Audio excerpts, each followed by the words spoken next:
What's up? It's me, Chaos Enjoyer here, and today we are going back to something I've been very excited about. I know it's been a while, but we are returning to, of course, hold on, having some light technical difficulties. Yes, there we go, I think. Yes, we are back to the wonderful small town of Scarlet Hollow, which I need to adjust the size of here a little bit, maybe. Yes. Perfect. Yeah, it's been a while since I've been in the chair here, but it is good to be back, and I am excited to jump back in straight into episode 2 here and see what the rest of this experience has in store. So, without further ado, here we go.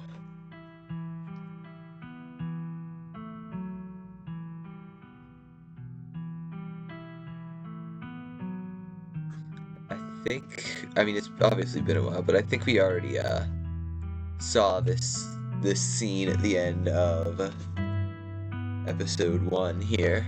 But nice little recap. I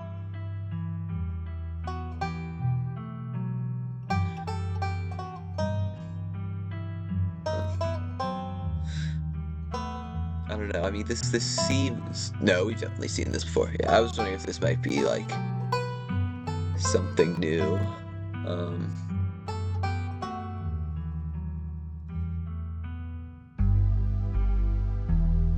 Huh.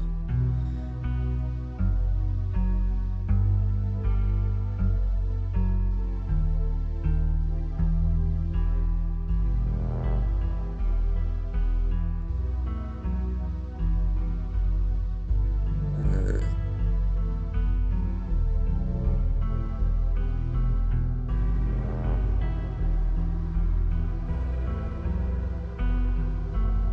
yeah, I don't really have a lot to say right now. Yeah.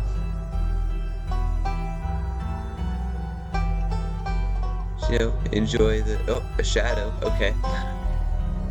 Just enjoy the pleasant music and the exciting animatic here until we get into the real meat and potatoes of this thing.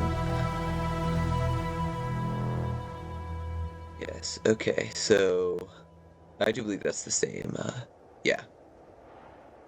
Scarlet Hollow. Let's-a go. This is the end of episode 1. Episode 2 awaits. If you'd like to continue with this world state in episode 2, please save your game now. I think that's actually what I've already done. Continue. Would you like to see a recap of episode 1 before we start episode 2? Sure. I'm just curious. The funeral of Perla and Scarlet, your cousin's mother, and your aunt seemed like something you shouldn't ignore, even considering your own late mother's rocky relationship with this side of the family. Welcome to our family's humble estate. Unfortunately, due to the current state of the house, only a few rooms will be safely accessible during your stay. I wouldn't go wandering anywhere else if you value your limbs. The floors have been known to give out. So what do you say? Want to tag along? Hold the camera for me while I narrate against a darkening sky, that sort of thing?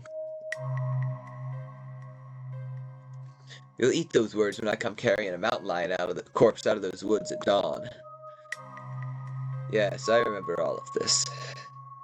Oh yeah, the freaky deer. And the ditchlings. Yes, and then I went for Gretchen, of course, because the dog, uh,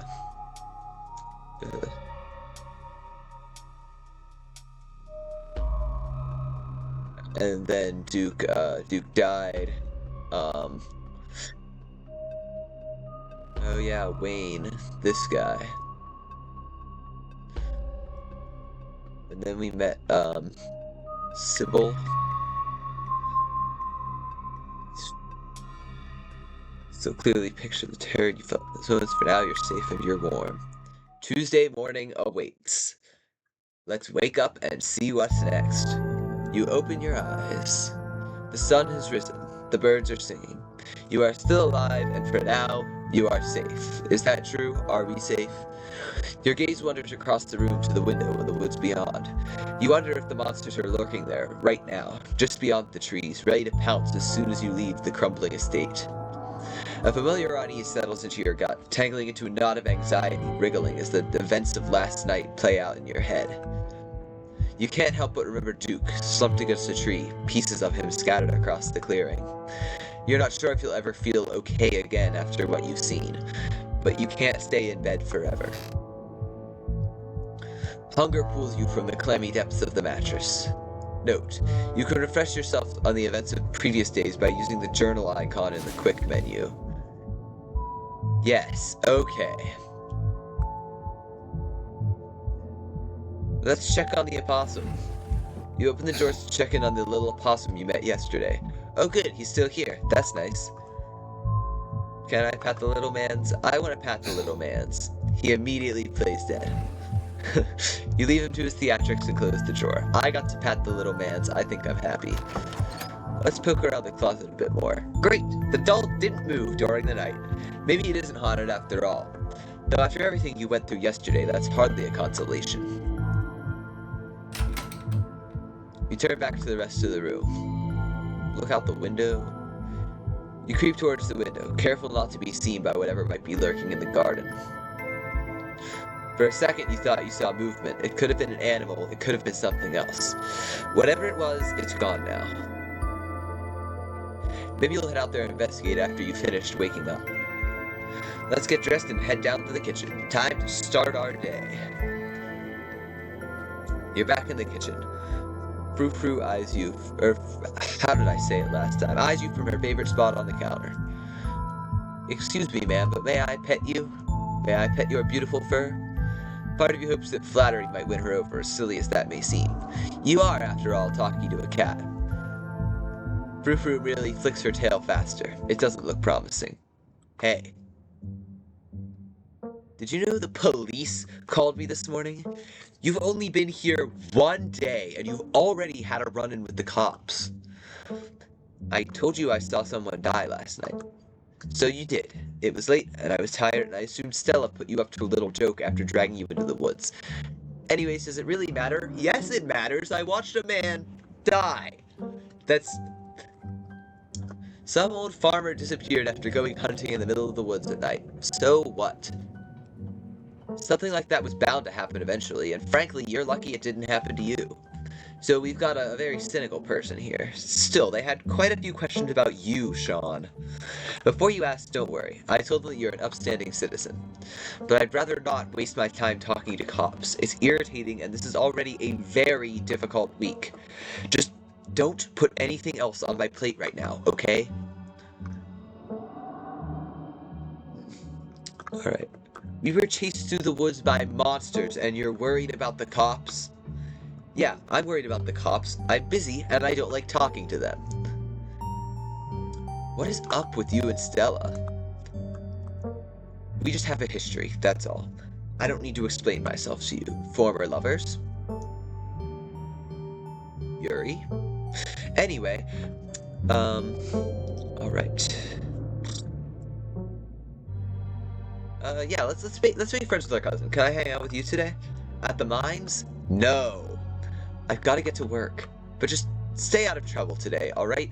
I'll try and be back by sunset, and I expect you to be here. I don't want to hear complaints. Just do what I ask, and we won't have any more problems. Tabitha takes a few steps towards the door. Sunset! Your cousin huffily exits the kitchen. Her footsteps fade down the hall, ending in the characteristic creak then slam of the front door as it opens and closes behind her. I don't know if there's going to be a twist villain here, but if there is, I'm also going to say Tabitha definitely knows more than she's letting on. I mean, I think that's pretty clear. Once again, you are the only human in the estate. Time to start your day.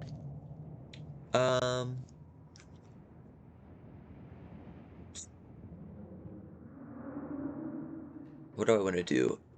Let's make a PB&J. I was actually just eating a PB&J before recording this, because recently I made a peanut butter and jelly sandwich for a little picnic, and I actually forgot. It was the first peanut butter and jelly sandwich I'd had in years, and it was fantastic, and I loved it, and I've been eating a lot more recently. And that's that. I want to investigate the garden. As your eyes wander to the garden door, you shudder, remembering the brief glimpse of something you saw from your upstairs window. The art in this game is just phenomenal on so many levels. Like, I mean, it's so unique, like, stylized, and at the same time, it is just gorgeous. It was probably just a raccoon, but the uncertainty of what you saw gnaws at you and compels you to investigate, if only to prove that it was nothing. At the very least, you don't see anything now. Let's investigate further. I've been wanting to check this place out. You wander farther into the garden, trying to pinpoint the spot where that thing had been lurking, if indeed there had been a thing to begin with. Let's take it all in. The garden is peaceful, but undeniably eerie.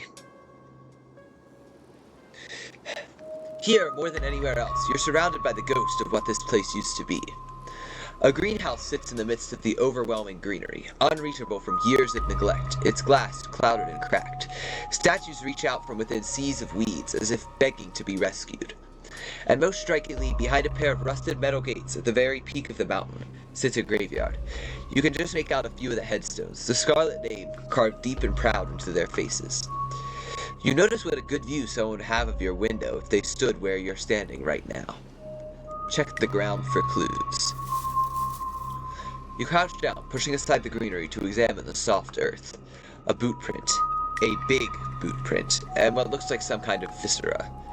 Your thoughts turn to the specter from the night before. You snap a quick photo, just in case it comes in handy later. With that, you head back inside. Sorry. Time to figure out what to do with the rest of your day. So I definitely don't want to do this one. I don't know. Cleaning the guest bathroom seems like more trouble than it's worth. I think I am just gonna head to town, because I want to figure out what's going on here. Tabitha isn't here to stop you now. You head outside, back to the mountain path that leads to town. The walk back to town is much less pleasant today than it was yesterday, when you didn't yet know that the woods were full of monsters and strange men who know your name. You stare anxiously into the darkness between the trees, searching for any signs of movement, but the woods are still, at least for now. Continue down the path. The autumn-tinged mountains, sprawling for miles in every direction, now feel less like beautiful scenery and more like the walls of a cage. Almost back to town. Continue down the path. You make it to town in one piece. No creatures jumped out at you, no scary men blocked your path. The sight of other people is comforting, helping you forget the things you've witnessed, as if they happened to someone else. Hold on 1 second, guys. I'm parched. I'm gonna get some water real quick. Alright, where was I? The sight of other people is comforting, helping you forget the things you've witnessed, as if they happened to someone else. Give me 1 second here. Sorry. I'm so used to live streaming where, like, I just leave people hanging and, I don't, what's the word? That I don't just cut it out, so... Hold on, I'm having some mild technical difficulties here, but that's okay. Okay, continuing. As if they happened to someone else. Oh, hey, Sean. We were just talking about you. I stopped by Sybil's to pick up her new tea blend, and, well, you're the biggest thing to come into town since the coal mine. Folks have been absolutely buzzing about you. You went out with Stella last night, right? Did something happen out there? She barely even waved when she walked by. Let's tell Avery the truth, because that's the right thing to do, and I don't know that there's a Steam achievement for it. I have no idea what those things were, but they killed Duke, and... Whoa, slow down. Duke is dead? It's true, I'm afraid. That's awful. Has anyone told Beau? Yes, he's taking it as well as you can imagine. I'll be going up to check in on him today, the poor lad. I can't believe you had to see that, Sean. Tell you what, I'm on break for the next half hour. How about you swing by the diner? Winnie can fix you some of Sybil's new blend and try to calm your nerves. It's chaga and lemon balm. It's always helped me on the bad days. And if you need to talk about what happened, I'm all ears. Anyways, it's up to you. See you around, Sean. See ya, Sybil. Take care now, Avery. I better get back to it myself. Yep, and there's the Steam achievement I was waiting for. I'm glad I was able to catch you this morning, if only to see how you were holding up. Please don't hesitate to stop by if I can be of any help.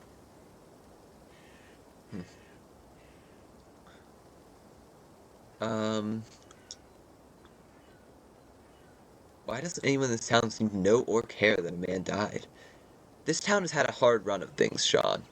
People here lead difficult lives. Their pasts are full of death. No one in Scarlet Hollow is a stranger to it. Kanika and Miles lost their father not but a few years ago. We've all just had to learn how to live with it in our own ways. As for your encounter with the police, people tell a lot of stories up in the hills, especially city folk who wouldn't know a bear from a Bigfoot. No offense, of course. But I'm afraid that means most folks aren't going to take your claim very seriously, at least not until they see what you saw with their own eyes. Be gentle with them, Sean. I'm so sorry to cut our conversation short, but I've got things that need tending to. Stay safe, and God bless. And with that, you are alone on Main Street. What to do with the rest of your morning?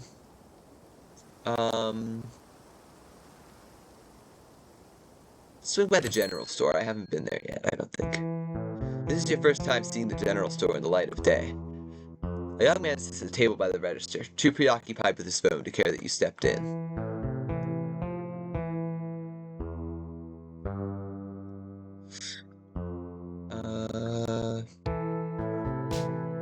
Yeah, I'm done here. You turn and leave the general store. Is it the general store without stealing anything? Yeah, okay, so I got an achievement for not stealing anything from the general store? Was that an option? Can I go back? I need to save more often. I'm gonna head to the library. You enter the former town hall. What once must have been a stately foyer has since been converted into rows of shelves. Meeting rooms and offices long ago gave way to assorted reference collections, and what is that?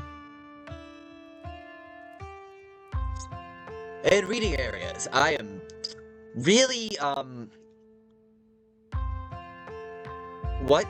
A man tied to a steel beam being carried away from a fire. Is this like an execution or a rescue? Or is he already dead? I can't tell. I'm gonna ask about that if I get the chance. Oh, hey. Settle in at Stella's table. You head over to Stella's table and settle in. Fancy seeing you here. We're trying to research the creatures we ran into last night if you want to join. Morning, Sean. You look tired. Yeah. I'm pretty amped up, actually. I've never done a Scooby-Doo before. Some creepy old guy with a real estate scheme and a bad costume is at least a little more believable than monsters and curses.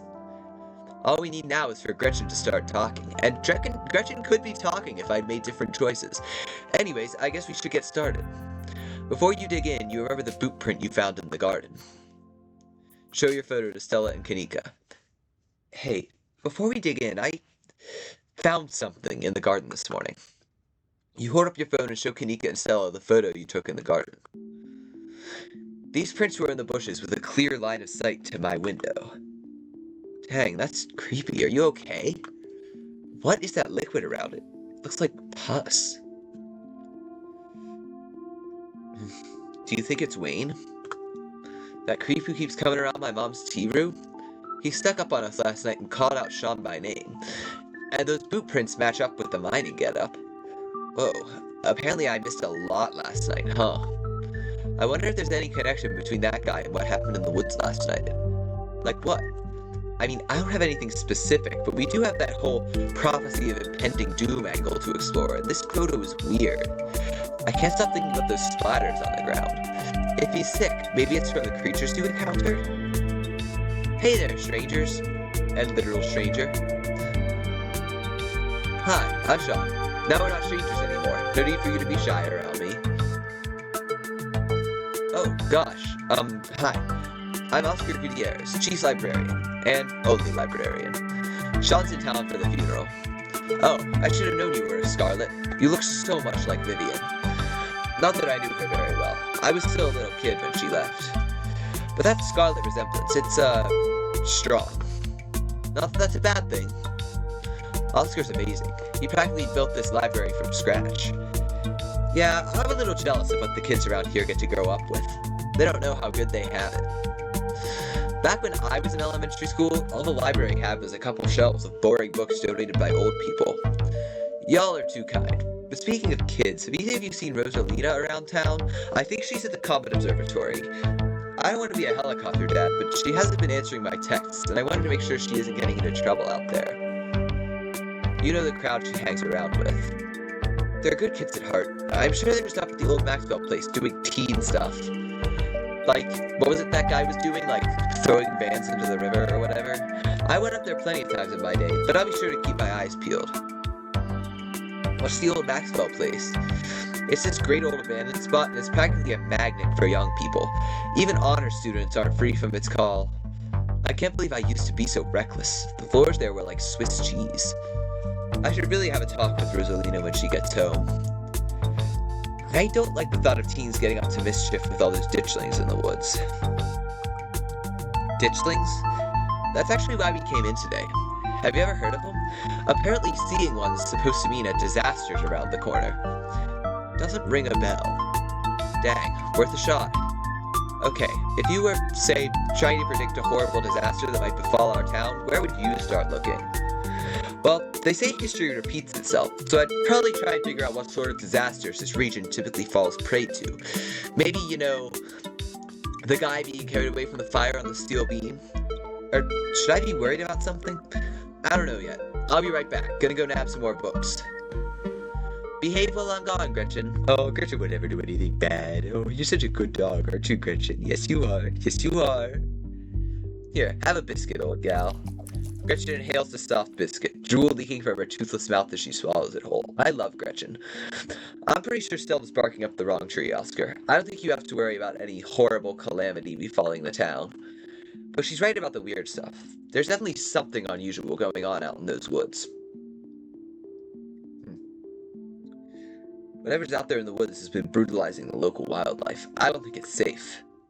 I'm gonna try calling Rosalina again. I'm sure she's fine, really. I don't like that the music cut out. Rosalina's a smart kid. She knows better than to go around getting into trouble, and we'll make sure to keep our eyes peeled. Sean, if you see a 13-year-old girl with a black braid and glasses, would you let her know her dad is worried about her? Oscar anxiously wanders off, phone in hand. Got him. Just grabbed a whole mess of local history books. Stella sets a massive pile of books on the table and pulls up a chair. All right. This is going to be so much faster with the two of you here to help out. Got our snacks, got our books. Let's get this research party started. Reading awaits. Ooh. Lore. Let's start with, I'm thinking it might have something to do with that painting. Silas Everett Scarlet was born to Colonel Everett J. Scarlet in 1818, one of 12 siblings. He grew up in Eastern, North Carolina, during a tumultuous time in the state's history, and not much is known about his life before he joined the army in 1836.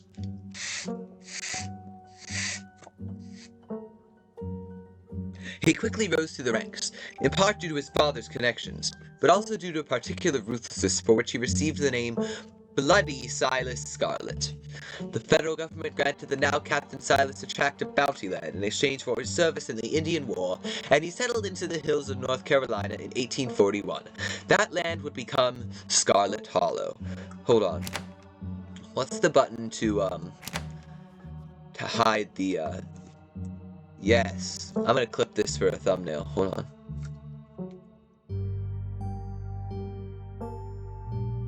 Did it work? Okay.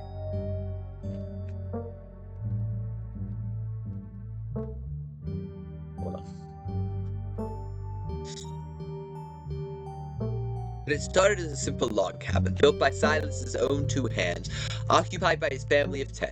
Silas, his wife Mary Joseph Scarlet, and their 8 children.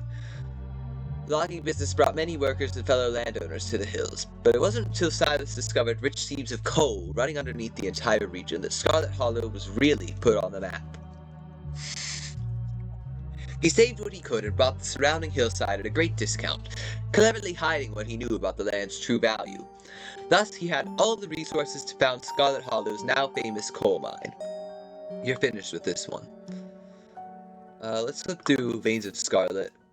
Forced into retirement at age 50 due to war injury from his time in the Indian Wars, exacerbated by a short stint serving as a captain in the Confederacy.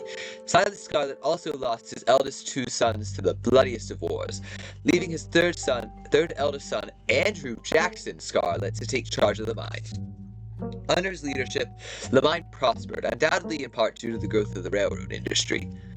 Managed to evade the coal union for decades, making them one of the most profitable mines in the country. Andrew Scarlet built the surrounding town into what it is today, with expensive stone buildings, a bustling main street, and overseeing it all, the elegant Scarlet estate that was, until 1895, the largest and finest feat of architecture in the region. Culminating in the tragic collapse of 1918, it was found that Charles Shaw, the co-manager of the mine, had loosened security measures. Deep breaths. I'm forgetting to breathe here. So much words. Had loosened security measures to increase production during World War I, resulting in a fatal collapse and the deaths of over 160 men and boys, some as young as 10. The casualties included Andrew Jackson Scarlet's son Theodore, his brother Enoch B. Scarlet, who had taken over for their aging father during the bustle of the war, managed to pull the mine from the brink of ruin, thereby saving the town.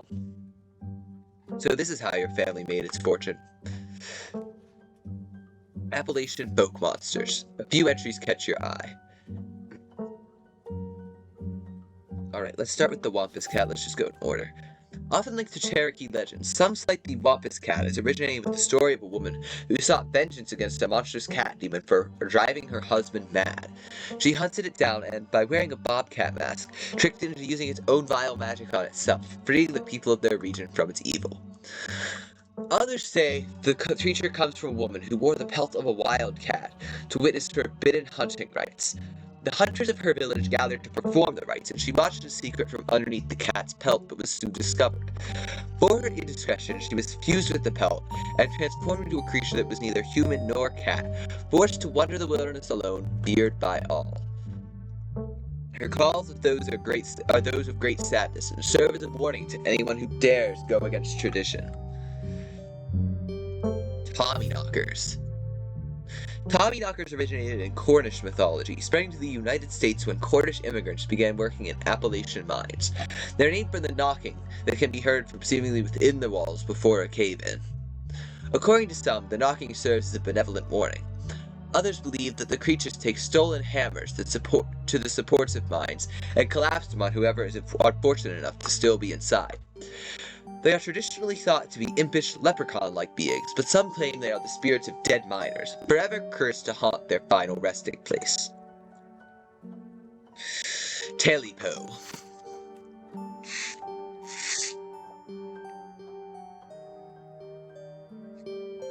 Yeah, I know this story. There was a hunter who lived in a tiny cabin in the middle of the woods, all alone with his hunting dog. One night, after a particularly bad week of hunting, both their stomachs empty, the hunter spied something out of the corner of his eye. Some small creature had gotten into the cabin through a hole, and before he could even figure out what it was, he'd drawn his gun and fired at the thing, his hunger guiding his actions. But it was quick, and ran back through its hidey hole and out of sight, leaving only its long black tail shot off by the hunter's rifle. "Guess this'll have to do," he said to his dog, and threw the tail in a pot to cook a soup. He and his dog ate well that night, the tail filling them both up. The hunter crawled into bed, satisfied, and his dog curled up at his feet. He woke up to the sound of long nails scrabbling across wood. His dog was nowhere in sight, only a rumpled spot on the covers where he'd been. And in the gloom, he saw two big yellow eyes staring right at him. "Geez. I want my Talipo," a high, hoarse voice croaked from the darkness. "Go away!" he screamed at the thing. But it stepped closer to him, still shrouded in darkness, the sound of long claws dragging across hardwood accompanying its movements. "I want my Talipo," the creature growled again. "I'll get my dog after you," the hunter squeaked, his voice catching in his throat with fear, but there was no dog to be seen. I want my telepo! Before the hunter could so much as scream, the creature leapt from the darkness, long claws stretched out towards the hunter. No one is sure what the creature did to him that night, but the next morning all that remained of the hunter, his dog, and his cabin was a chimney, standing alone in the woods. You're done here. You close the book and put it back. I think I'm all done. Let's check in. Alright, if we're going with what Kanika's mom told us last night, I think we can rule out any natural disasters as what brought the Ditchlings here. But not nuclear incidents. Looks like our state has a history with those. What about y'all? Find anything? Kitty cat! Before you can respond, a handsome black cat leaps onto the table. Almost on instinct, Stella slams her book shut. Aw, hey Pixel. You might want to close your book. He loves to rip up any paper he can find. Haha, don't worry, little guy. I didn't forget your treats. Pixel immediately goes to town on Stella's treats. Sorry Pixel's bothering y'all. Hopefully he hasn't gobbled up any of our books. He can't stand the thought that people might pay attention to anything that isn't him. Why do you let a paper shredder freely wander a library? Have you seen this old guy's face? How could I say no to that? Leave Pixel be. You decide to leave Pixel be. The cat curls up on the table, fast asleep.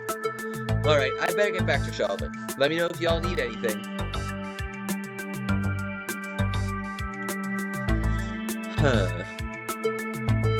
Any luck with Rosalina? Haha, not yet. I knew it's you would be a handful, but I didn't think it'd happen overnight. I'll probably head out once you're all done and check in on her usual haunts. Stella, what was that you were saying about nuclear incidents? You were talking about that Goldsboro thing, right? Haha, yeah. Apparently in the 60s, a B-52 carrying a live warhead broke up midair and dropped a couple of bombs. Fascinating bit of history there. The first of the two bombs landed upright after its parachute got caught in a tree. Thankfully it didn't go off. At the time, the government claimed that the bomb was unarmed, but it later came out that the only thing preventing a detonation was a single electrical switch which failed to trigger on the descent. And 60 years later, the second bomb still hasn't been recovered. Right, its conventional explosive disintegrated in midair, but most of the nuclear material was made unrecoverable by flooding. If I remember correctly, they just buried it and sealed it up. So the nuke made the Ditchlings. Case closed. Looks like we got it, folks. I don't think so. Yeah. Look, you never know with radiation. We actually know quite a bit. It just melts you, it doesn't make monsters. And a 60-year-old bomb isn't going to explode on its own hundreds of miles away and kill us here. You never know. There could always be a whole underground society of bomb-worshipping mutants just waiting to blow it up. I've missed this. Do you think there's a cult here?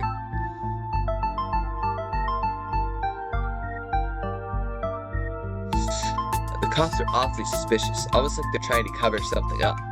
Really weird combination of being dismissive and trying to pin things on me. I don't know, it just feels like a cover-up. Yeah, that was pretty bad, but I'm not sure they really have it in them to be part of a cult. Definitely. I don't think they're capable of putting in the effort.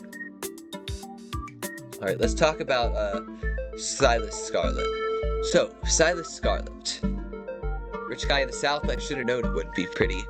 Yeesh, I figured old money from the South wouldn't be great, but, he, sure did do some things to get where he was, huh? That book is a perfect example of why you should use multiple sources for your research, instead of trusting the first thing you read on a subject. Yep, dude was a monster. The mines made a lot of money during the Civil War too, and you can probably guess which side a North Carolinian business owner would be working for. Sorry you're related to him. Huh. He seems like a terrible person, but I don't see what that has to do with bad omens or creatures in the woods. I agree, we're talking about ancient history here. Yeah, we probably have better leads. It never hurts to have historical context. So then let's move into Veins of Scarlet. So about the coal mines here. Kanika visibly shudders. I get cold sweats just thinking about being in a place like that. I feel for the guys who work up there. I could never.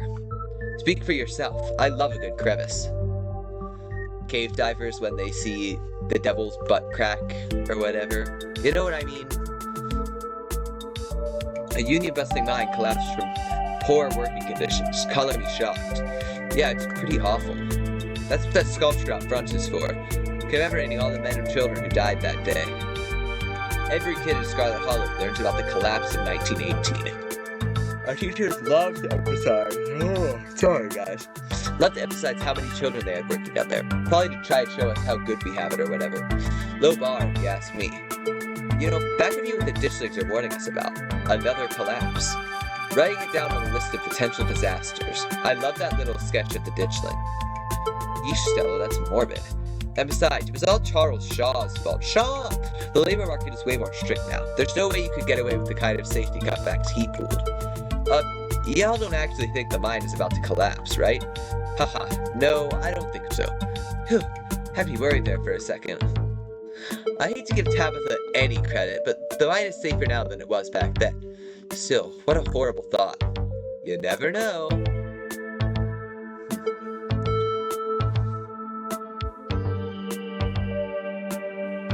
What if something toxic in the mine is poisoning the town? Wayne seems sick. Honestly, that sounds like one of the most plausible explanations we've had so far. What about the Ditchlings? I don't know, maybe there's some sort of parasite down in the mines. Maybe it infected Wayne, and maybe Wayne infected the local wildlife. Huh, yeah, that could work. Let's talk about Appalachian folk monsters. Wombat cats kind of sound like they could be mountain lions. Voiced like a woman crying out, somewhere between person-sized and cat-sized. Definitely, they are 100% mountain lions. Kanika, you know there are no mountain lions up here. I thought you were supposed to be a skeptic. But the myths are old, right? Mountain lions didn't go extinct in the Appalachians that long ago. Those legends just haven't died off yet. Almost every cryptid can be tracked down to either a hoax or someone getting confused about a perfectly normal animal. Sometimes both. Like Bigfoot. Bigfoot, for instance, started as a prank. Then folks saw bears walking around on their hind legs and got freaked out, and now here we are. I like to imagine that if this was a real scenario, we would have both said that in unison and everyone would laugh. You'll eat those words when I get the first clear footage of a Bigfoot. If you manage that, I will print out a piece of paper that says Bigfoot isn't real and literally eat it. I promise. I'm holding you to it. Do you think the Ditchlings are Tommyknockers? What with that whole warning thing? Good thought, but Tommyknockers live in mines. That's like their whole thing. Yeah. I'm gonna write it down though. Tommyknockers are literally just the sounds that happen when a bunch of rocks and wood are about to collapse. Are they? Or are they the sound of mysterious creatures pounding on the rocks and support beams with hammers to cause a collapse? There's simply no way to know. My mom used to tell me that Telly Post story. I'd totally forgotten about it. I think it's actually in, Scary Stories to Tell in the Dark, I want to say. Or, Fearsome Creatures of the Lumberwoods, maybe. I read it in some folklore collection somewhere. My mom used to tell me that Telly Post story back when I was little. I can't believe I forgot that one. It scared me so bad I didn't eat soup for years. I thought a monster might try and dig it out of my stomach if I did. Ha, I love that one. There's this old chimney in the woods that I used to think was the chimney from Taily-Po, the one that was left after the thing did whatever it did. Now I know that's just because chimneys don't burn down and wooden houses do. That doesn't mean it's not the chimney from Taily-Po. I've camped out there a couple times and seen some pretty spooky stuff. I love Gretchen so much. I've camped out there a couple times and seen some pretty spooky stuff. Yeah, I watched that video. You saw raccoons. You're gonna get rabies one of these days, chasing after wildlife like that.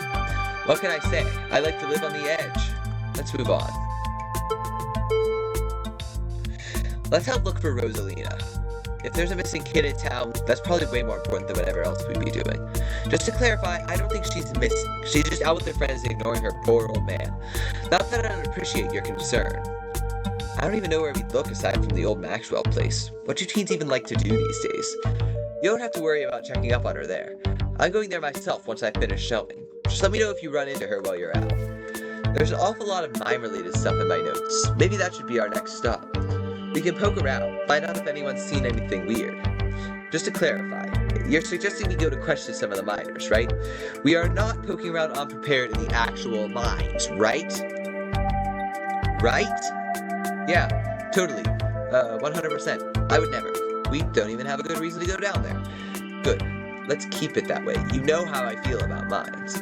I promise, Neeks, we're just going to question some of the miners.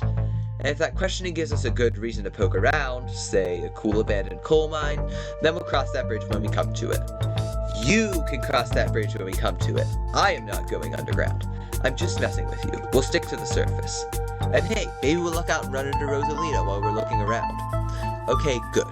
And hopefully we can find out what's wrong with Wayne while we're at it. I get it. I'm the hot one and you're the planners. We all have our roles to play here. You're funny. I'm glad you're on board. The only problem is Tabitha. She's not exactly going to be thrilled to see us snooping around the mines. We can be sneaky. I'll make sure to be a good lookout. She'll never even know we were there. Look at us, going out on a caper together. I missed this. I missed it too. Though, there is something missing. Reese. I really missed that dude. I can't believe how long it's been. Have you seen him lately? Nope. I've tried to plan stuff, but he's been too sick. I didn't realize it was getting so bad. That poor guy. You know, we could just pop over and surprise him. He seemed excited to meet Sean. Maybe we'll finally get him to leave his little cave. Hell yeah, let's do it. See ya, Oscar. We'll let you know if we run into Rosalina. Thanks, guys. I'll keep y'all posted. Spent some time in the library. I just got an achievement for that. I feel so fulfilled. Reese's home stands at the edge of the forest wall, an isolated buffer cushioning the rest of the town from an unending wilderness. Reese, it's Stella. I brought some buddies, too. Shh, not so loud. He's still sleeping. Can I help you with something? The woman in the doorway stares directly into your eyes. You can practically feel her simmering irritation washing over you. Hi, Dr. Kelly. We were wondering if it would be okay if Reese could come hang out? Nothing strenuous, we promise. I'm not going to wake him up. If he's sleeping, he probably needs it. Whatever you two have planned is probably beyond what he can manage right now anyways. Oh no, poor Reese. It's just been so long since either of us have gotten the chance to hang out with him. I'm sure he and Sean would get along super well too. I am not offering my boiled peanuts. Stella, if Reese is that sick, we shouldn't be dragging him along on adventures. Hi, I'm Sean. Vivian's kid? I know who you are. The way she avoids looking at you as she speaks makes you feel like you've done something wrong, even though you're pretty sure you've done nothing at all. Reese's mom turns back to the house, sighing. Sorry, I know that was a little rude. You just want to hang out with Reese, and he misses both of you too. He's usually feeling his best around mid-afternoon. Why don't you come over tomorrow? We can have some supper, and y'all can hang out for a bit. I don't promise that he'll be perky, but I'm sure it'll brighten his spirits to see you two again. And I suppose you can come too, Sean. That would be great. I can bring a side dish, maybe deviled eggs. Does he still eat those? No, eggs are a little much for him. They don't settle well. You can leave the cooking to me. I know what he can handle. Okay, I'll bring soda then. That's not... Okay, yes, fine. You can bring soda. Nothing with caffeine, ginger ale, preferably. Oh, and leave the dog at home. She might cheer him up. You know, they have those therapy dogs in hospital. No dogs. Thanks so much, Dr. Kelly. We'll stop bothering you now. See you later. Well, if Gretchen's not going, I'm not going. I'd just be there for Gretchen. Dr. Kelly nods in acknowledgement and quickly shuts the door. The sound of several locks clicking into place can be heard from within. God, that woman makes me so nervous. Yeah, really intimidating. She used to be so nice when we were kids. Always had the best stickers when we went to get our shots. Sorry, maybe she's just stressed about Reese. Or maybe she's just nice to kids. Either way, I guess it's just the three of us. You gonna drive? Yeah, sorry, I don't like the thought of going up there without the van. Cool, I'll take my shortcut then. It shouldn't take long for me to get there. You're welcome to tag along, Sean. Don't worry, I won't be offended if you'd rather ride with Kanika. I'm sure you're probably sick of the woods. Either way works for me. I do really want to ask. I am going to save, though. I can save over this one, I'm pretty sure.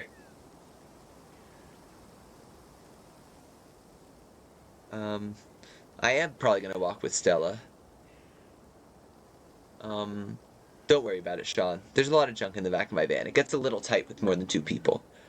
Let's walk with Stella. I am really curious about, Stella's backstory here. The woods are calm and serene compared to last night, though you can't help but feel that danger lurks just beyond the trees.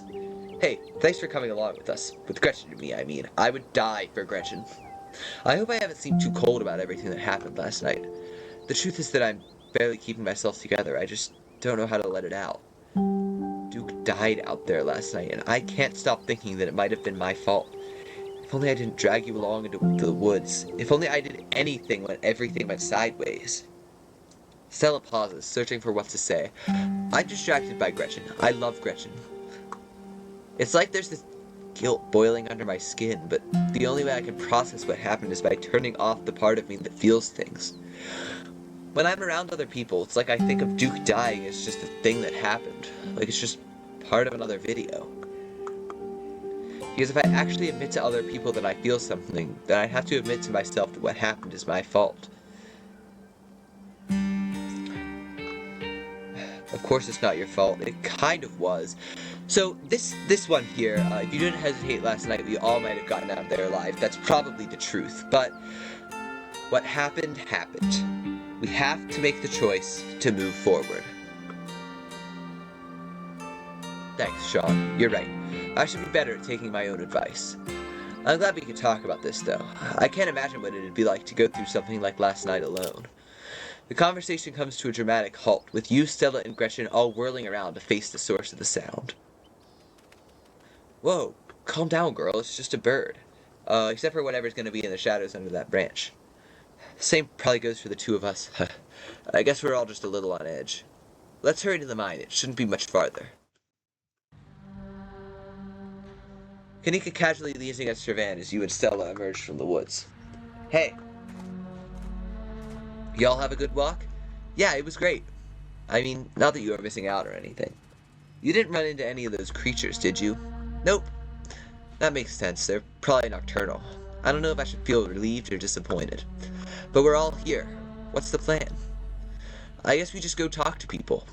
I guess so.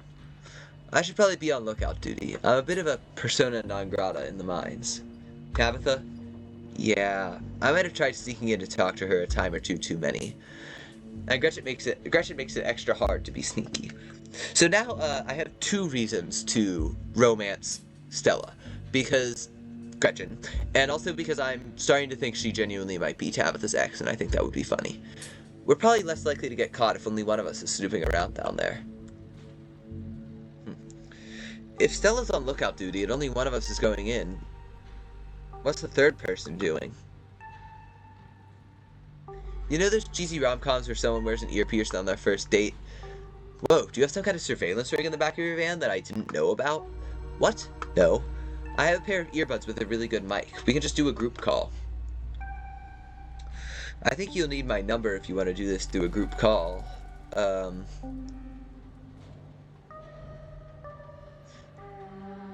think you need my number if you want to do this through a group call. Yes, that would be important, wouldn't it? Huh, I could have sworn we swapped numbers at some point. Weird. We really should have done this sooner. You quietly swapped contact info with Stella and Kanika. I take it I'm the one going in?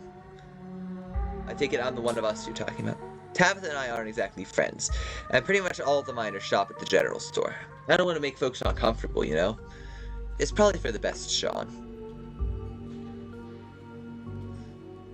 Ooh, okay. Yeah, I didn't peg you as shy. Not after our introduction last night. Last night? Oh, you mean when I called you cute? Oh, wait, no, I was flirting with the wrong person. Wait, no. Oh, no, crap.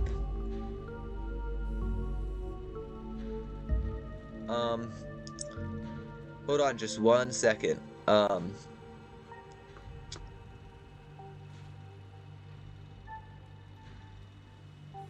Oh, wait, no. No, I saved, I didn't load. Oh my gosh, I'm such an idiot. It's probably fine. Well, you are. It was just an observation I made in the comfort and safety of my own home. Just because I sometimes speak my mind doesn't mean I should be the one going in there. You're good, Kanika. I've got this. You'll do great. Kanika hands you a pair of earbuds. I'm such an idiot. I thought I was talking about my current save when it said overwrite your save. Oh, I'm so bad at this. We can feed you questions if you get stuck, and Stella can give you a heads up if Tabitha's headed your way. Dang, I've missed doing this sort of thing with you. You're so thorough. Aw, thanks. I do my best. I guess we should part ways and start the call, yeah? Stella and Kanika break off, leaving you alone at the entrance to the mines. Your phone buzzes. Hey, can you hear us? Try saying something. Something. Stella and Kanika chuckle on the other end of the line. Alright, cool. Nothing to do now but enter the worksite. Let's go. You pass through the unlocked fence and enter the property of the Scarlet Hollow mine. I'm in. Alright, Morpheus, good to know. Approach the nearest group of miners. Top 10 things that'll get you sent to jail. You approach the nearest group of miners. A blonde woman, a broad-shouldered man, and an old-timer. Their uniforms identify them as Harrison, Davis, and Zax, I think. Maybe? No, that's Zax. Harrison, Davis, Zax. You got a reason to be bothering us? So I met this guy on the bus. Wore a beanie and a shirt that said, I want to yeah. He said he had some friends working the mines up here. Does this have anything to do with what's going on in town? A lot of people wear beanies. He also talked about how he used to push joggers into the Baltimore Harbor. Does that ring any bells? None. Not a clue. Yeah, I think I'd remember someone like that. That's what he did. Seen anything weird lately? The miners look you up and down. Weird how? Like, weird noises coming from the woods? Not a peep. We're underground most of the day, though. You know, I heard something unusual the other night. Thought it might have been an owl or something, but it didn't sound right. It was an owl. You're just not used to local wildlife yet. Have you run into any weird animals? Nope. You've been talking to that townie? The one the boss gave a lifetime ban to? Wait, are they talking about me? Yeah, she's like a Bigfoot YouTuber or something. Her videos are actually pretty good. Yep, that's me alright. And aw, that's so sweet. But you know, now that I think about it, it's pretty weird. I haven't been seeing many animals at all lately. Used to be I'd see all sorts of critters, now it's mostly birds. This is your first year up here, ain't it? Just not used to the seasons changing. All the animals are hibernating, that's all. I don't know, she's got a point. I've been up here 5 years now, and it's never been like this before. Huh, maybe it's that global warming then. I think they're calling it climate change now. Any knocking in the mines? Can't barely hear nothing when the machines are going down there. He's right, it's loud as shit. It does sound like knocking though, the way the machine pounds through the rock. Not sure if that's what you were thinking. You're not asking about Tommy knockers, are you? Tommy what nows? Tommy knockers. They're an old Welsh myth. Little guys that live in mines and knock on the walls before they collapse. Ha! Nothing like that around here. People getting sick? Like more than usual? Nope, nothing like that. I feel fit as an ox. We have good working conditions in the mine, and our health is wholly looked after. Okay. Ask him about Wayne. Do you know anything about a guy named Wayne? Yeah, we knew him. He was such a cut-up. Missed that dude. Why are you talking about him in the past tense? I met him last night. Good question. Wait, what? No way. Isn't that the guy y'all said was, well, I guess he ain't. And he hasn't even skipped town, huh? Pretty unexpected turn of events, if you ask me. What a relief. I thought something awful had happened to the poor guy. I'm gonna press. What do you think happened to him? What are you, some sort of cop? Just tell me what happened. F off. I don't want to get demonetized, guys. Hey, Zax, come on, man. No, I've been here decades longer than you, and I know bait when I see it. Let's get out of here. Our shift's about to start anyways. Sorry. The miners pack up their things and leave. That was weird. Maybe it was just me, but they seem to think Wayne was dead, right? It wasn't just you. Don't worry about the miners storming off like that. That's some pretty good info. Let's approach another group of miners. A flash of movement in your periphery stops you in your tracks. There's something lurking in the shadows to your right, and against your better judgment, you turn to face it. Wayne! You shouldn't have come here. It's dangerous.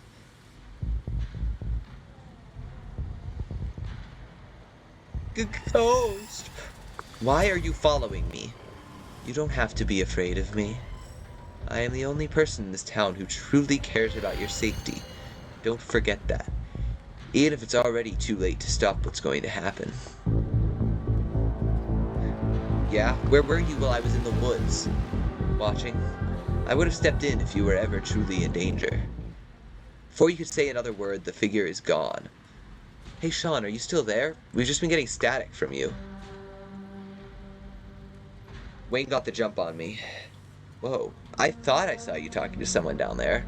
Are you okay? He said some real ominous shit to me. I am the only person in this town who truly cares about your safety, that sort of thing. What the hell is that supposed to mean? Yeah, I care about your safety. This just means we're on the right track. I'm not about to back down. Whoa, so brave. Heck yeah, Sean, we've got your back. Approach another group of miners. I'm talking to all the miners today. I love talking to miners. Hey there, can we help you with something?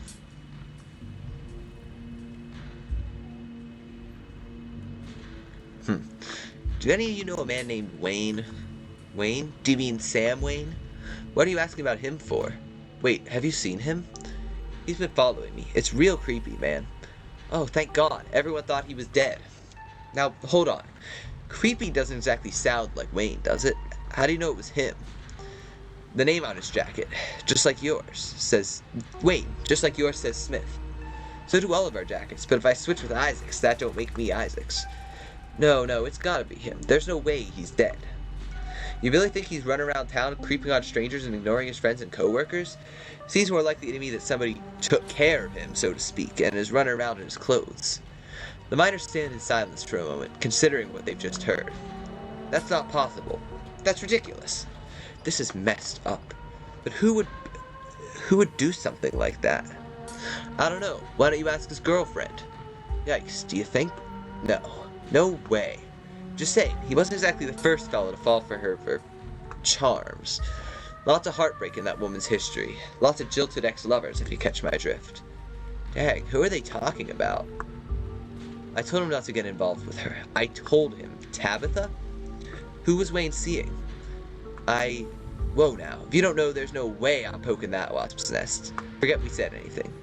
Yeah, I don't want to be next on the chopping block. So it was Tabitha. Come on, don't dangle something like that. Look, I just don't want to cause any trouble. Enough people are losing their jobs as it is. I've got mouths to feed. Losing their jobs, and in Sam Wayne's case, disappearing. We've already said too much. Come on, boys. Should we check in? Just as a heads up, the only group I see out there is pretty close to the main office. It might still be worth talking to them, but I don't know if I can give you all that much of a warning if Tabitha comes out. I want to try and talk to one last group of miners. Good luck. Let's be careful here, definitely. Ooh, I got an achievement called Nosy Nancy. Going around asking questions, huh? You don't look like you're from the inspector's office. What can you tell me about Sam Wayne? Oh, you got himself into trouble, didn't he? Why, you seen him around? What's that young buck up to? What's he been up to? I heard from some of the other folks in camp that he had a nasty spat with an ex. And disappeared not long after. Huh, you mean the boss? Knew it! Far as I know, that never ended. I mean, it was pretty obvious, I can't really brag about that, but Stella gasps. Yeah, I just figured he'd run off to live in that big mansion with his belle. Thought of a strapping young man like him with that sour-faced broad always left such a bad taste in my mouth. Oh my god, gross! As if you wouldn't fall on your knees if a woman of means showed the slightest bit of interest in you, or any woman at all. Fair enough. But I suppose this begs the question. Did she run him off, or did some jealous son of a bitch oust him? Oh wait, who's Pearl Ann? Wait, are you talking about Tabitha? Yep. Dang, I figured that's what they were getting at, but it's weird to hear it out loud. You good, Stella? Yeah, I just had no idea.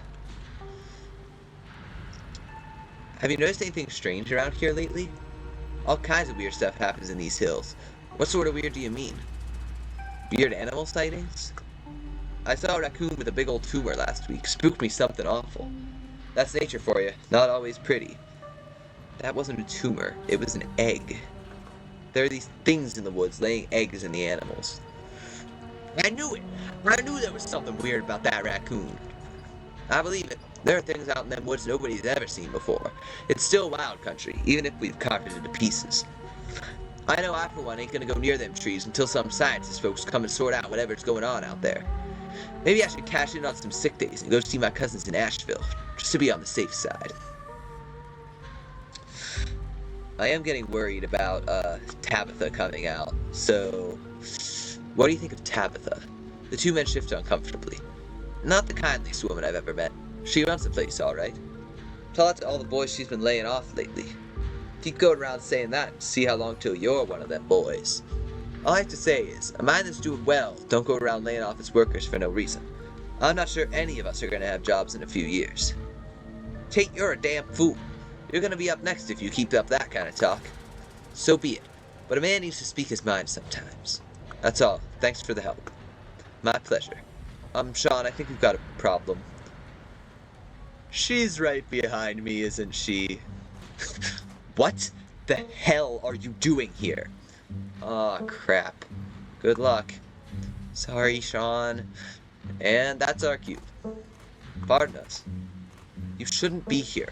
This place is dangerous. Why can't you just stay in the estate and stop sticking your nose where it doesn't belong? And what is that ridiculous thing doing in your ears? Are you trying to record my employees? Are you trying to record me? Tabitha snatches the earbuds out of your ears and throws them to the ground. Typical bone-addicted city dweller. Ugh. God, and I have a meeting in 5 minutes. I can't even drive you back. Okay, look, I don't want you wandering anywhere else. Just stay here for an hour. I can take you back to the estate as soon as my meeting wraps up. Can you please do that for me?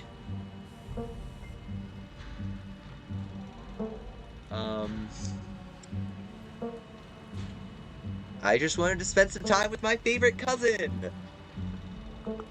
So you decided to snoop around and bother my workers. I don't buy it. Don't move a muscle, don't make any more small talk. These people are supposed to be working. I'll see you in an hour after my meeting's done. No, you will not. You stoop to the ground and pick up Kanika's earbuds. Sorry I wasn't able to give you a better warning. You good? Yeah, I'm good. Why is she acting like my mom? And I'd like to be clear that I mean Tabitha and not anyone else. You see a sudden movement out of the corner of your eye. A girl carrying a bundle of snacks pops through a hole in the fence and disappears over the crest of a hill. Rosalina! Hey, I think I just saw Rosalina. Wait, really? What is she doing here? Clearly she's doing a delinquency. I mean, yeah, but what kind of delinquency? Only one way to find out. Let's go after her. You rush over the hill and get your bearings. Yay! We get to go into the mine! Nothing creepy will happen in here. Rosalina is nowhere to be found, but dusty footprints point towards a nearby mine. She did it. I guess the old Maxwell place doesn't cut it as a secret hangout spot these days. But the Shaw mine? That place was shut down like 100 years ago, after a collapse that killed over 100 people. And here I thought Stella was going to be the one to drag me into an abandoned coal mine. You know, it's really funny, I just did a history project about this. Have teens always been like this? I feel like I really missed out on my risk-taking years. I never did anything like this. Yeah, I would never. Okay, maybe I poked my head in there a few times. Well, let's get in there before someone gets hurt. Whoa, you sure you want to tag along, Meeks? Sean and I can handle this on our own. Yeah, I'm sure. As much as I hate confined spaces, I'm not about to let Rosalina get hurt in there. Even if it means I have to go underground. Stella and Kanika disappear into the mines. Before you follow, you briefly wonder if you should let Tabitha know about this. She would definitely not approve. Having backup on the outside would help, though. You pull out your phone and dial your cousin. What is it? You know I'm in a meeting. The kid just snuck into the Shaw mine. I figured you should know. What? Are you serious? Why do things keep happening to me? Ugh, whatever. I'll head over there as soon as I can. Just stay where you are and wait for me, alright? I'm not going to do that. God, I don't even know why I'm trying to reason with you. It's not like you'll listen. I called you as a courtesy, but I'm not going to wait around for you. Call Tabitha to tell her about Rosalina, but don't wait for her. I just got an achievement for that. I swear to God. I'm sorry, my mind's made up. You hang up the call. follow Kanika and Stella into the mine. You take a deep breath and follow your new friends into the mine. The inside of the mine is warmer than you'd expected. The air thick and wet. Kind of like me. The ceiling I'm so sorry for that, by the way. I'm really sorry. The ceiling hangs much lower than you are tall, forcing you and your companions to hunch over, your legs bent in a painful squat as you begin to navigate its maze of corridors. Hey, you made it! I told you he would. I just wanted to make a quick call and give Tabitha the 411. You didn't. I was hoping we'd be able to get Rosalina out of here without anyone calling the cops on here. Or us. Tabitha better not try to have us arrested for trespassing. Oh, I wouldn't worry about her calling the cops. I've stuck into the mines dozens of times, and she's never called the cops on me. That's because you two have a weird thing. I'm pretty sure Tabitha actively hates me, and believe me, the feeling is extremely mutual. Well, what matters is that the gang's all here. We'll find Rosalina in no time. Sigh. Press on. The deeper you progress into the mine, the heavier the air becomes. Coal dust hangs in thick clouds around you, even though this place was abandoned over a century ago. Jesus, it's cramped down here. Does anyone else's chest feel tight? Yeah, abandoned mines are way more claustrophobic than people expect them to be, and this one's real bad. You know, because of the child miners, or should I say the minor miners. Kanika visibly shudders. Okay, I'm not superstitious, but if there's one way to make sure you get haunted, it's cracking jokes about dead child laborers while walking on their graves. What can I say? I do my best to tempt the spirits wherever I go. I can't believe you'd come down here on purpose. Yeah, it was part of my ghost hunting phase. Jesus, Stella, the things you do for your viewers. Did you find anything? I wish. If any place in Scarlet Hollow was actually haunted, it'd be this mine, hands down. But all I got was dust in my lungs and a couple of false alarms. Stella pauses as the sound rushes overhead. Oh my god, what was that? The mine's going to collapse and we're all going to die here, aren't we? Stella sighs longingly. That's just how wind sounds down here. You sound so disappointed. It just brings back memories of my last foray into these depths. Every time I thought I'd finally found a spooky ghost, there wound up being a very unghostly explanation. Like local wildlife, for instance. Stella turns her flashlight up towards an alcove overhead. Those guys got me real good last time I was here alone. Oh my god, there are bats down here? I'm going to get rabies, aren't I? I'm going to get rabies and die in a mine collapse. You holding up okay, Meeks? Yeah, sorry, I'm just a little on edge. Kanika stopped mid-sentence by a thunderous knock echoing from deeper in the mine. Okay, what was that? That was... I have no idea what that was. Did that sound like knocking to you guys? We should hurry and find Rosalina. Yeah, agreed. The sooner we get out of this death trap, the better. Gosh, I wonder if those sounds are Tommy knockers. Okay, no. Tommy knockers are not real. They're not allowed to be real. Are you trying to give me a panic attack? I'd love to spend some extra time poking around down here. Maybe it's got something to do with the mystery. The three of you were interrupted by a second, much less distant sound of a can being popped open. Okay, now that wasn't Tommy knockers. It came from this way. Follow me. These kids are in so much trouble. Follow Stella. Let's go. You and Kanika follow Stella further into the mine. Interesting group here, kid from the general store. You breathe a sigh of relief as the tight passageways give to a small cavern. A group of teens turns and stares at you with annoyance. What the hell are you all doing in here? What the hell are you doing in here? You creeps, are you stalking us? Yeah, creeps. I just said that, Alexis. If I wanted an echo, I'd yell into the Grand Canyon.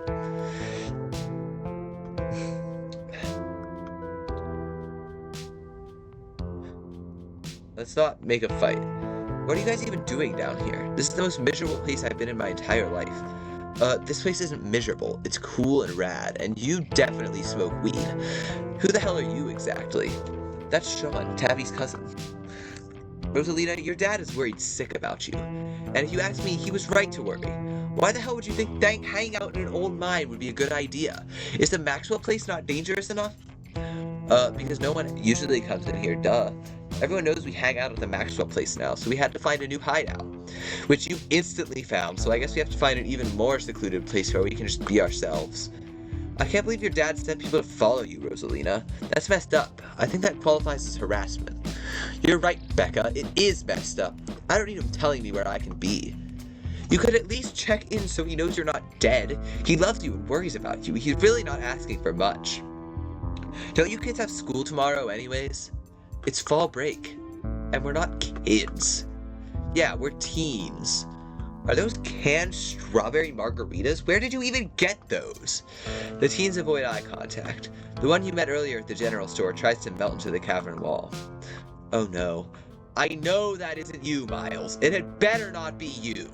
Yeah, whatever. It's me. What are you even doing here? Becca's right. Sounds to me like you're stalking and harassing and all that. You're supposed to be minding the store. It's not like anyone even comes in on Tuesdays, and Mom's there, so it's fine. Eyes dart uncomfortably around the cavern as Kanika tears into her brother. It's not fine. It's extremely not fine. Why do I always have to be the responsible one? Do you know what I would give to be as carefree as you? I left school so you would have a chance to live your life, and this is what you're doing with it? What would Dad think if he could see this? Stealing booze from the family store to dick around in an abandoned mine? Dad's dead, Kanika. But if he were here, he'd be disappointed you wound up being such a bossy jerk. Who cares if we're having canned margaritas somewhere nobody's supposed to bother us?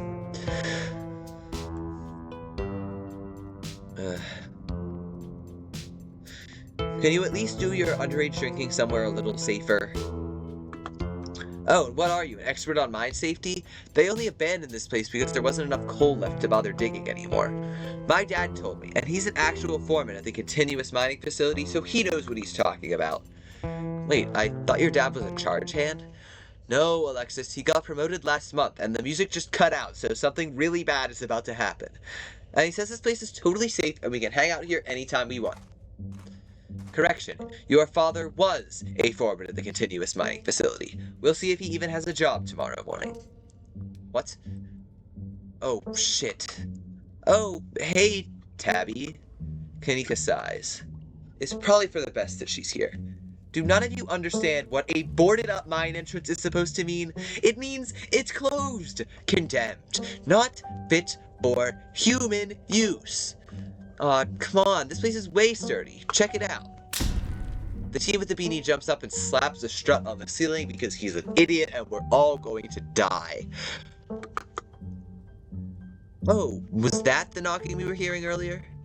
Oh my god, Zane, cut it out. You're embarrassing us.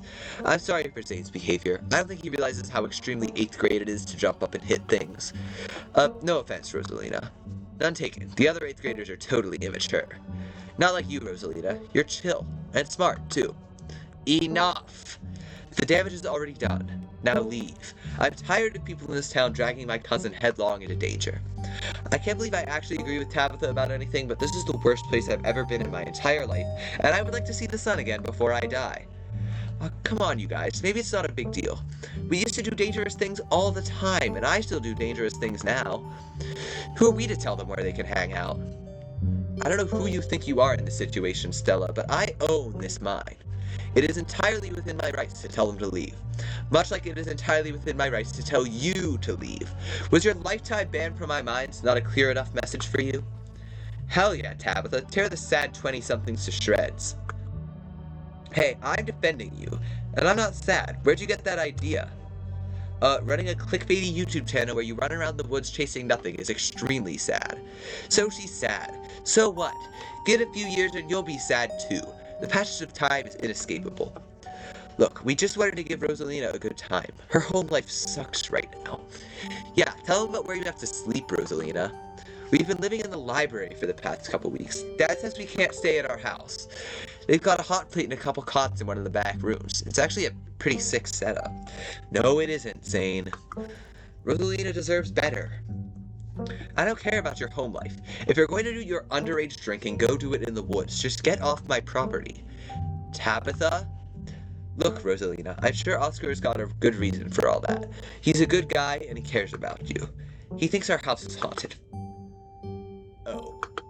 Wait, what? Oh, and of course Stella's excited about this. I should care because it's such a bullshit excuse. I bet he couldn't afford it anymore and is lying to you to save face. What a coward. Becca, I don't think you can, say that about other people's families. Isn't that, bullying or something? Shut up, Zane. Back up. He says it's haunted? I can't believe he didn't mention it to me. I could investigate. There's no ghost, Stella. It would be cool if there was, but Becca's right. I just wish he would be honest with me and tell me what's really going on. It's like he doesn't think I can handle it, like I'm still a little kid. You're all children, and none of you realize how good you have it. Back in the day, each and every one of you would be pulling 12-hour shifts in this exact mine. If it weren't for child labor laws, the 5 of you might have some actual character. I love that Tabitha supports child labor. You know, I love that for her. Exactly. Rosalina's not that mature anyways. She still sleeps with stuffed animals. That doesn't mean she's not mature. I still have pork chop, you know. I rest my case. Wait, what did you say about child labor?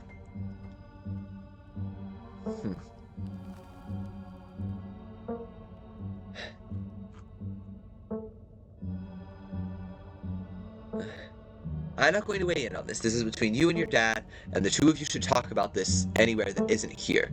I couldn't agree more. Yeah, if Rosalina's house is haunted, we should, like, break in and ghost bust it or something. Sounds pretty rad to me. That's what I'm thinking. Whatever gets you delinquents out of my mind. Oh my god, Zane, you can't ghost bust if there is no ghost. Also, Rosalina lives there. She can't break into her own house. There's no ghost that you know of. I bet we can figure out how to bust it if it's actually real. And if it isn't real, well, problem solved. You know, Rosalina, you could always stay over at my house until Stella ghost busts your place. We have a finished basement with a pull-out couch. Why are we talking about this like it's a thing? It's not a thing. There is no ghost. I don't care, and I can't believe... Did we all hear that? I don't care, and I can't believe I've wasted this much time trying to argue with children. I'm washing my hands of this and calling the cops. Feel free to leave before they show up. You hear that, Miles? We're leaving. I suggest the rest of you kids leave this empty mine before someone gets black lung or gets crushed by rocks or meets any one of many terrible fates people tend to meet in abandoned mines. Kanika is interrupted by a pair of thunderous knocks. That wasn't me, I swear. Then what was it? Come on, Stella, didn't you have a whole list of perfectly natural explanations for scary mine noises? It's Tommyknockers for sure. I know this isn't why we came down here, but we've got to check it out. Stella! Nobody is going deeper into the mine. Nobody is staying in the mine. You're all leaving. You hear something over the sound of Stella pleading with Kanika and Tabitha, the shuffling of feet on stone and the whispering of mischievous teens. Turn around and catch them in the act. You turn to see Becca and Alexis gone, and Rosalina crawling into a small tunnel in the cavern wall, but she hastens her movements when your eyes fall on her. Kids! Tunnel! But Rosalina is undeterred by your alarm, instead slipping into the tunnel and joining her friends. Unbelievable! You're kidding me. Really? Wow, Kanika. Maybe if you weren't so scared of the dark or whatever, you would have noticed them sneak off. I noticed them sneak off, and, like, I've been zoning out the whole time we've been here. They must have squeezed through that child-sized tunnel.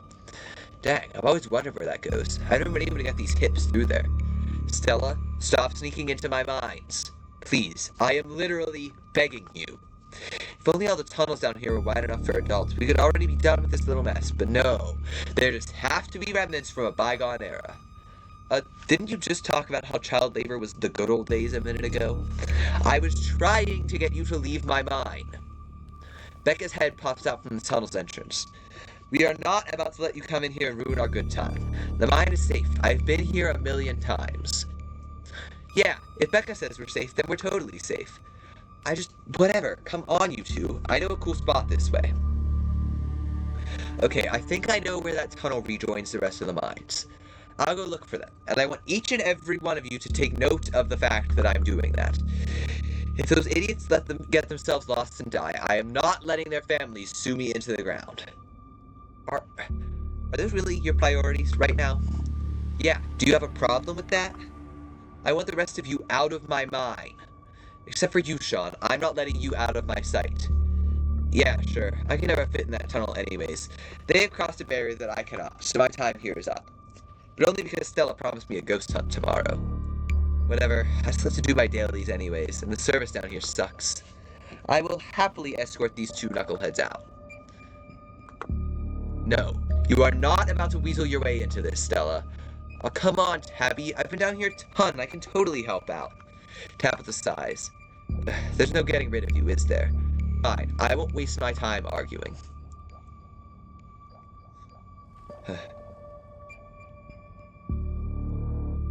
Yeah, I don't really feel like exploring at all. Alright, let's do this. Sure. Let's not linger any longer than we have to, shall we? Want me to take Gretchen with me? I don't know if it'll be easier to cover more ground without her. Yeah, that's probably for the best. I want to go with Kanika. I don't want to repeat of last night. Who knows if we'll have to do any climbing. I'll see you on the other side. Hopefully soon. For sure, we won't be long. Cool, can't wait to bust some ghosts tomorrow. Kanika, Miles, and Zane head towards the entrance of the mines, leaving you, Tabitha, and Stella to find the remaining teens. Alright, no dawdling. We should be able to catch up with them if we go this way. You and Stella exchange a glance as Tabitha ventures forward. Venture deeper into the mine. As the three of you move deeper into the mine, you hear echoes of conversation bounce across the walls. Becca, why are we doing this again? I thought you thought Tabitha was, like, really cool. Why are you trying to get her all mad? We're doing this because Tabitha is really cool. She doesn't let anyone boss her around, so we can't just let her boss us around. Aw, you hear that, Tabby? Someone thinks you're cool. I can't believe she used to hang out with a nobody like Stella. Hey! I don't know. I think Stella's kinda cool. Her videos are really neat. Oh, come on. She doesn't even have a sponsor. What kind of a YouTuber doesn't have a sponsor?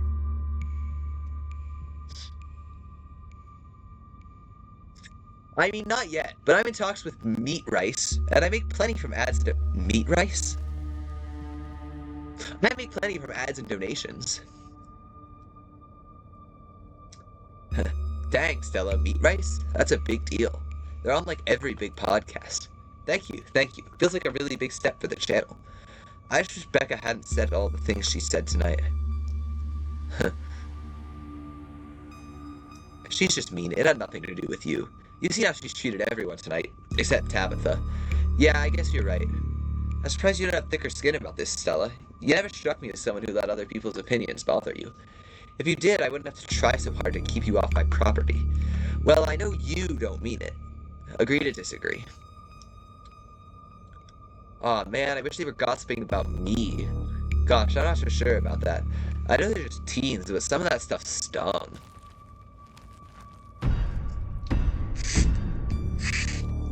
Another knock closer interrupts your thoughts, followed by another, followed by another. Is it just me, or is that knocking coming from the same direction as those kids?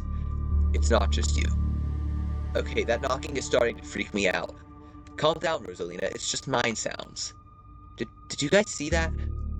No, it was just a shadow. There's no reason to get freaked out.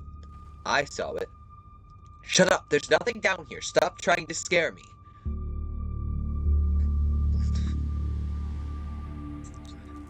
Tommy knockers. Tommy knockers. Oh, calm down, both of you. You said it yourself, Stella. As soon as they got deeper into their mind, the bravado in the face of authority would vanish into a puff of smoke. It's probably just rocks falling somewhere deeper in the mine, which is also bad for obvious reasons. Oh, I can't believe they're making us do this. They better get grounded when this is all said and done. As much as I appreciate the sentiment, I hope you're wrong. If they get grounded, it means people found out about this. I hate dealing with parents. Look on the bright side, Sean.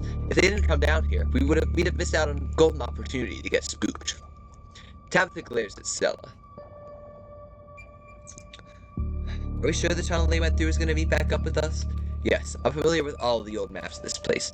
There should be a central chamber not too far from here where everything joins back up. We're getting closer. Let's keep moving.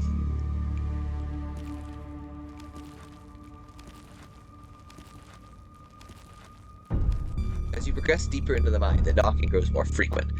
It's still distant, but it's much louder than before. The tunnel ends abruptly in front of you. A century-old ladder is the only way forward. In the darkness beyond, you can still hear the echoes of terrified teens, their panicked arguing bouncing down the pitch-black corridors. And here we are. The tunnel they crawled through passes to the chamber below. It shouldn't be hard to find them once we get down there. I've never been this far in. Congratulations, Stella. You got what you wanted.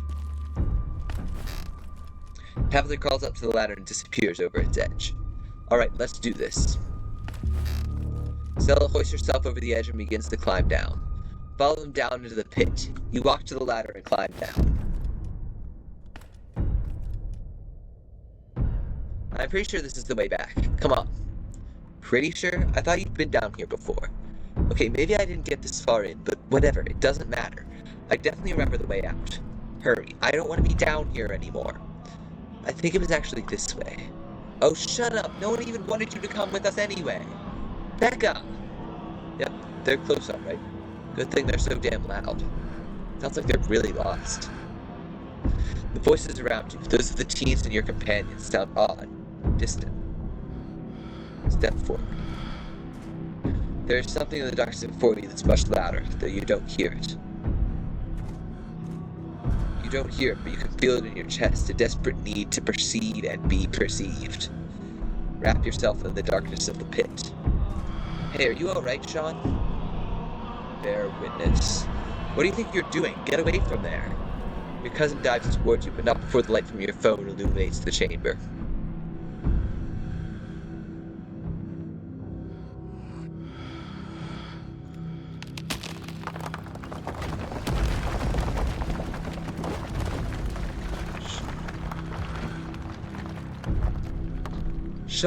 Sean, are you alright? Oh, thank God you're alive. Looked like you had a seizure or something, and then you and Tabby just conked out. I think things are about to get real, so let's actually not do that. Let's, yes, there we go. I'm fine. You can barely open your eyes, you're not fine. Neither of you move a muscle. I don't want you straining yourselves while you're still recovering from whatever that was. I'm going to get you both some help. I'll be back soon, I promise. Don't die on me, alright? You fade back out of consciousness as your companion clambers out of the pit, intent on your rescue. You raise up on your elbows, head still swimming from the visions, your surroundings coming back into focus. Your head throbs as the knocking continues, now magnitudes more intense than ever. Through it, you once again hear the panicked voices of bickering teenagers echoing down the stone corridors. Becca, you're just getting us more lost. It's this way. If you're so sure, then why don't you just leave? I can't believe I let Alexis talk me into inviting you in the first place. Becca, I'm just trying to help. I said go! Okay, I will. Alexis, you don't have to go with her. You know that, right? Pick a side, Alexis. I'm sure Becca knows where we're going. She would just lie. Sorry, Rosalina. The increasingly desperate voices of the teens are drowned out by the thunderous knocking. You can practically feel the ground shake beneath you, almost see the walls vibrate with the intensity of the hellish sound. You can't help but notice the timber struts around you trembling, as if they're being struck by invisible blows with each knock. They're all that stand between you and the many tons of rock over your head. They suddenly seem terribly fragile. God, that knocking is not helping my headache. What the hell just happened? That knocking's getting closer. We're leaving. Rosalina appears in the passageway to your left, out of breath and teary-eyed. I'm so sorry I snuck off like that. I just wanted Alexis to think I was cool. The entire cavern shakes with the sound of rock falling. I don't know what the hell is up with that knocking, but that is the sound of a mine collapse. Quick, up that ladder, both of you. Wait, Becca and Alexis are still down there. You can't just leave them here. I know which way they were going. They'll listen to you this time, I promise. Do you have a death wish, little girl? This isn't a movie. The best thing we can do to help those girls right now is to not be buried alive ourselves. Go after them. Okay, let's do this. Sean, don't do this to me. Screw you, Tabitha. Thank you. They're back this way. Hurry. Rosalina runs back the way she came. You run after. The mines shake with each new thunderous blow as bits of rock and dust fall off the ceiling and scatter on the floor around you. Rosalina leads the way and Tabitha isn't far behind you. I thought you knew the way out. I thought you'd been down here a million times already. I was making it up, okay? I swear to God, Sean. We get stuck down here. You'll what? Kill me? Then you'd be stuck down here and alone. Are you trying to push my buttons? We're coming. Just stay where you are. Rosalina, you came back. I don't want to die down here. Then move! Okay. You quickly push your way back towards the entrance, pieces of fallen rock littering the path around you. All of you start climbing. Now! Once the last teen is up, Tabitha grabs onto the ladder and starts climbing. Climb out of the pit. You follow suit and start climbing. This way, come on. Because of the kind of swiftness you'd expect from someone who spent her entire life working in and around coal mines. Why couldn't you just listen to someone other than yourself, Becca? I'm sorry, okay? God! They take you towards the entrance. This is going too well. You push forward, your burning muscles giving way to pure adrenaline. To your horror, you can see cracks forming on the walls of the tunnel. Come on, we've got to go faster! We're almost there. I can see the entrance. Your surroundings quake as the mine collapses around you. Oh no. And then the knocking fades and you feel safe, having arrived back at the entrance in one piece. What the frick? What the frick? Rosalina, are you okay? Clearly she's not okay, idiot. Shut up, Becca. It was your idea to go down there in the first place. This is your fault. Shit, why? Why did this have to happen? Okay, the knocking stopped at least. All of you stay exactly where you are. I'm going to go make some calls. This really hurts. No, duh. Really. Stella and Kanika pop their heads through the mine entrance. Tabitha just stormed out of there. Are you... Oh my god. Rosalina, can you hear me? We're gonna get you out of here, okay? Stella already called an ambulance. But that means cops are gonna come. They're gonna know I was drinking. They're gonna know we went in there to drink, right? Becca, that doesn't matter. If my dad finds out, he'll kill me. He can't know. Becca squirms through the gap in the boards and scampers away. Wow, I hate her. Don't worry about her, Rosalina. She's being an asshole. One of us should wait by the gates and make sure they can find us up here. I should check in with Tabby, see if she needs help. We're going to get you help. Everything's gonna be okay. Alright, I'll go down to the gate. Rosalina, I'm so sorry. I'll be back soon. We're gonna get you out of here and you're gonna be just fine, okay?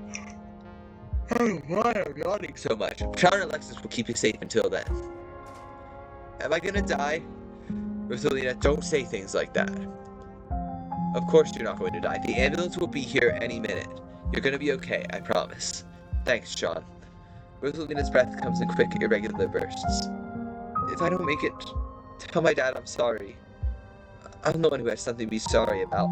This is all me and Becca's fault. We never should have gone down there. It's not your fault. I went down there because I wanted to. Rosalina pauses, catching her breath. Thank you, Sean.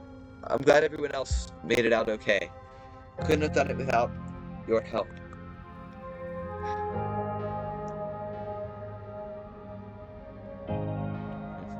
And that's why you shouldn't drink underage. I'm not... Alexis is right. You are so mature for your age. Worrying about others at a time like this, you're more brave than a lot of adults I know. It's true, Rosalina. You're really brave. Braver than I am, and smarter. If I hadn't stuck with Becca, maybe... I don't know. Maybe it would have been different. It's just not fair that this happened to you. You're the nicest person I know. Rosalina? Still awake, just... it hurts like hell. Sorry, I shouldn't be pushing you to talk. I'll just hold your hand until they come back with help, okay? Alex grasps Rosalina's hand. Tears streak down both of their cheeks as you sit in silence together, waiting for the long, anxious moments to pass before help arrives. Some of my men are on the way with rock lifts. We'll get you out of there soon. They're over here, Earl. Jesus H. Christ, you weren't kidding about the emergency. It'll still be a bit for the ambulance. The nearest depot is over at Brevard, so it'll at least be another half hour. You heard the man. You have half an hour to get her out of there. Move it. Rosalina, sweetie, I'm here. Dad, I'm sorry. I'm so sorry. You don't have to be sorry. It's okay. We're all here. You can hang on, Rosalina. I know you can. Tabitha's men quickly get to work and manage to pull Rosalina out from the rubble just as the ambulance arrives. She she's gonna be okay. Sir, I'm afraid there's no space in the back. What do you mean, I can't ride with her? You're better off driving behind us. We're headed to Brevard, so it's quite a ways. Is she going to be okay? She's going to make it, right? Please, God. Yes, sir. I promise you we're going to do everything we can to keep her stable. Her vitals are looking good. Rosalina, my poor baby. I'll be there as fast as I can, okay? I promise you won't be alone. I love you, Dad. The paramedics load Rosalina into the back of the ambulance and drive off. Oscar approaches you off to the side as the police talk to Tabitha and her men.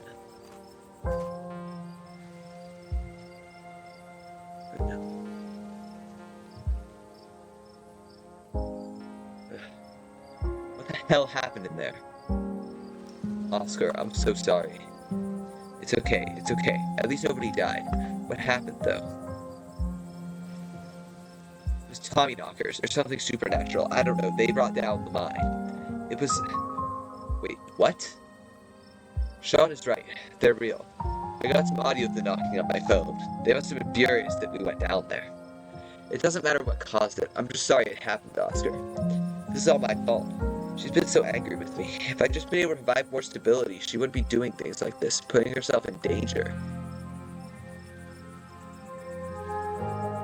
I'm sure she thinks I'm making things up about our house being haunted, but I've seen things that I can't explain, and it's only gotten worse over time. She told us about it down in the mine. For what it's worth, I believe you. No comment. But after tonight, I don't know. Once you're back from the hospital, we can check it out for you. Thanks, Stella. That means a lot. I've got to go. Mr. Gutierrez, is that okay? If I come too, I want to be there for her. Of course, Alexis. It'll be good for her to see a friendly face. The two of them head over to Oscar's car and drive off.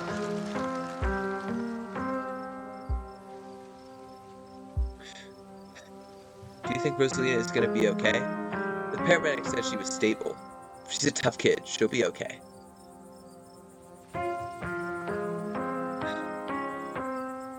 There was stone carving on the wall of that pit. It gave me some sort of vision. I saw what happened to this place. Are you sure it wasn't just auto-suggestion? We talked about that mine a lot today. I don't know, Meeks. You weren't down there. Sean and Tabby had like simultaneous seizures next to a creepy stone carving. It was like something out of a movie. Just because they passed out or had seizures doesn't mean it wasn't auto-suggestion. I can't believe you left us down there. I did not mean to say that. No, wait, I hit Ditchlings.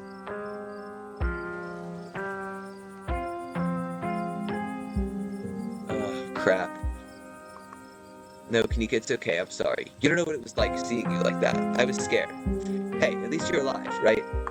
Ditchlings. That was too easy to be our ditchling problem. Yeah, I think you're right. We still got a lot of unanswered questions, too. Even more than we had this morning, and we had a lot of questions this morning. This is all still a little too magic for me. Just because two bad things have happened doesn't mean there's a pattern, right? What happens now? What happens now? We go home. Now hold on a minute, Miss Scarlet. Might I have a quick word with your cousin, miss, in private? Okay, fine, just make it quick.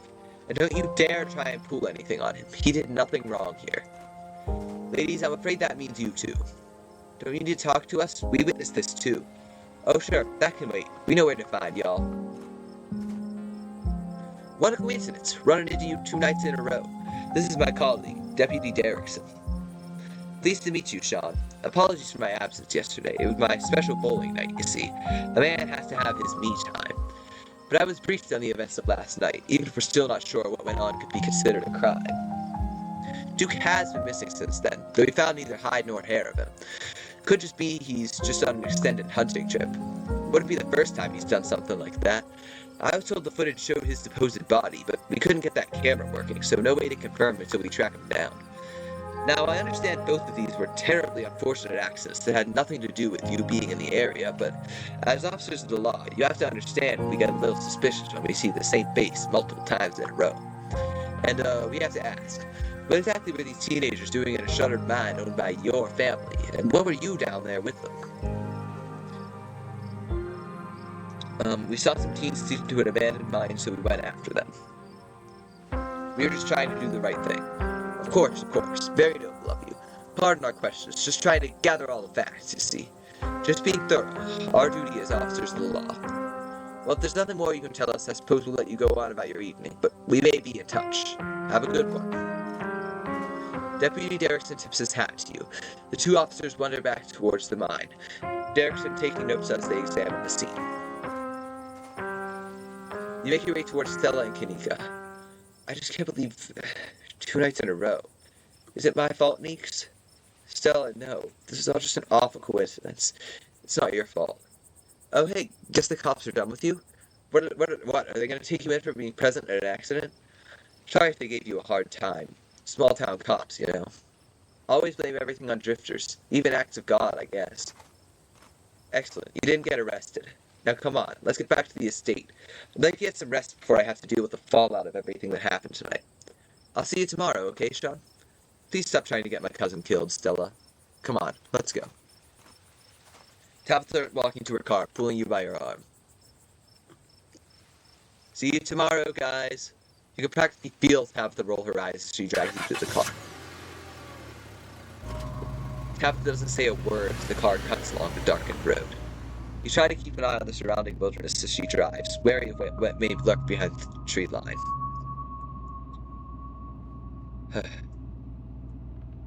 Why do you treat Stella like that? Didn't you two used to be friends? It was a different time in my life. I just wish she'd get that we're not in high school anymore. I'm a different person than whoever she thinks she knows. How are you holding up? Poorly, but I'd really rather we didn't get into it.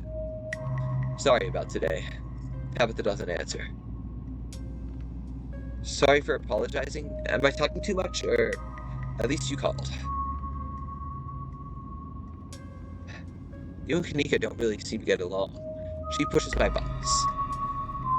Is there some kind of history there, or... No, now quit talking, I need to focus on the road. I'm doing terribly, by the way, in case you wanted to know. Yeah, me too.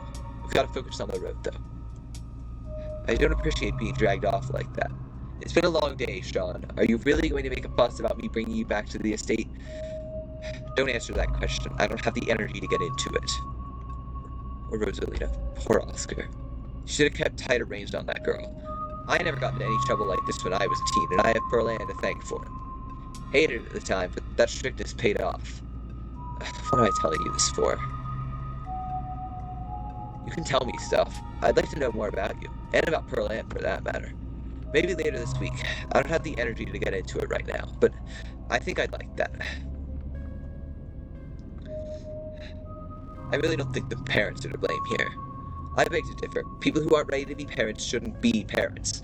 And clearly there are some parents at fault for this who weren't ready. Take the librarian. There are tons of more people more qualified to be parents who can't even conceive. And here he is having a kid at 19 and clearly letting her do just whatever the hell she wants. And look where that got her. Even if she doesn't lose that leg, she's going to carry what happens tonight for the rest of her life. It's not fair. Do you want kids? Lots of people want kids. That's it then. Your eyes wander back to the tree line as you and Tabitha sink back into silence. I'm gonna have to wrap up pretty soon here, but I think we're coming to the end of the chapter. You once again cross the threshold into the estate, the musty stench of the decaying mansion greeting you with its undertones of mildew and wood rot. Well, this day was a lot more stressful than it needed to be, and I'm sure it's the precursor to a horrifically stressful week. I'm going to bed. I suggest you do the same. Thanks for calling me about those kids, by the way. It was unexpected. You could have... No, you should have waited for me. I'm too tired to argue. I'll see you in the morning.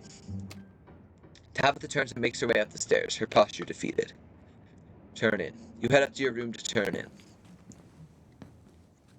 You collapse in Tabitha's dusty guest bed, your head empty of thoughts. After your times in the Shaw mind, you barely even notice the dust. Your phone buzzes on the table. Y'all, these are those things, right? Kanika sends a picture of a pair of ditchlings by the side of the road. I saw them again, too. Another picture, this time of them staring from a tree. WTF? These things are definitely not hairless monkeys or raccoons or whatever. I don't know what the hell they are. Sorry. I guess there's more to them being here than the mine collapse. No way I'm sleeping tonight. You think about looking out the guest room window, but at this point you're too exhausted to leave your bed. The adrenaline from this evening is finally wearing off, replaced by a creeping exhaustion that threatens to overwhelm you. Your limbs feel heavy, your eyelids slipping down over your eyes, even as you stare down at the ominous pictures on your phone. If it weren't for the pit of dread balling in your stomach, you would almost feel comfortable as you settle in between the covers, your tired bones sinking into the decrepit mattress. When you close your eyes, you see Rosalina's face, twisted with pain, staring up at you with tear-streaked cheeks. Trapped by powers beyond her control, terrified of what her now uncertain future would hold. Your eyes shoot back open, your heart pounding as the door to your room swings open. It had better not be Wayne. Oh, okay. Just the cat. It's always just the cat.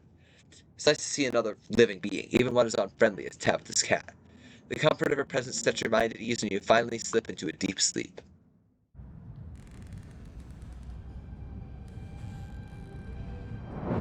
Except, yeah, it's Wayne, isn't it? Oh. Tabitha.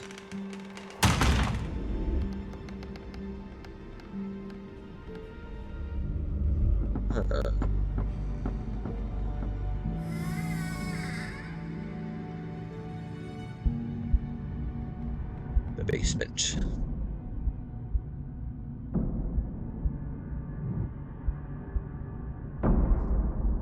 Alright.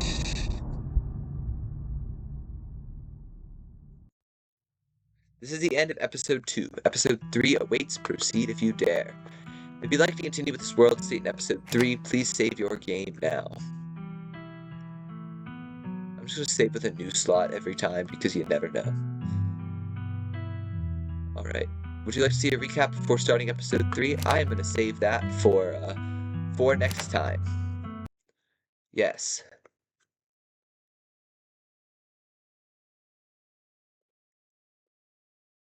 I think that probably is shutting down the game, actually. I thought it would take me to the main menu, but I guess not. Yeah, there's a main menu button and a quit button. It's currently lagging out a little bit. I hope it's still filming, though.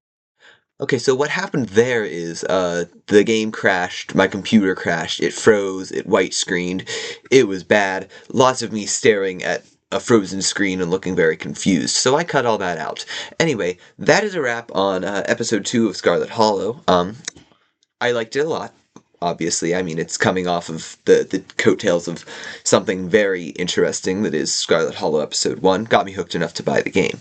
But I will say, I think I like Chapter 1 more, because not only, I mean, I guess having the monster actually there really added to the tension, and I guess, I mean, I liked it, but again, the second main conflict kind of felt like disconnected from the rest of it in a sense, and I assume that's just a matter of it has yet to feed back into whatever the main conflict is, which we still don't know, actually. It's very, very well-crafted mystery that they're setting up here, I hope. But anyway, yes, that's a wrap. I'll have more of that whenever I can. I'm actually gonna probably keep the episodes a little shorter in terms of time from here on out because I want to start doing more editing stuff, and that's a lot easier to do with a 45, 60-minute video versus I think this one is going to be like almost 2 hours to work with. So I'm generally going to try and cut it down, take each chapter in multiple chunks, kind of spread out the content, get a bit of a buffer going before I keep posting more. But I mean, I was just so excited, I just rushed straight through it all. Anyway, as I said, that's a wrap. Thank you for watching, and I'll see you all in the next one. Enjoy the terrible outro.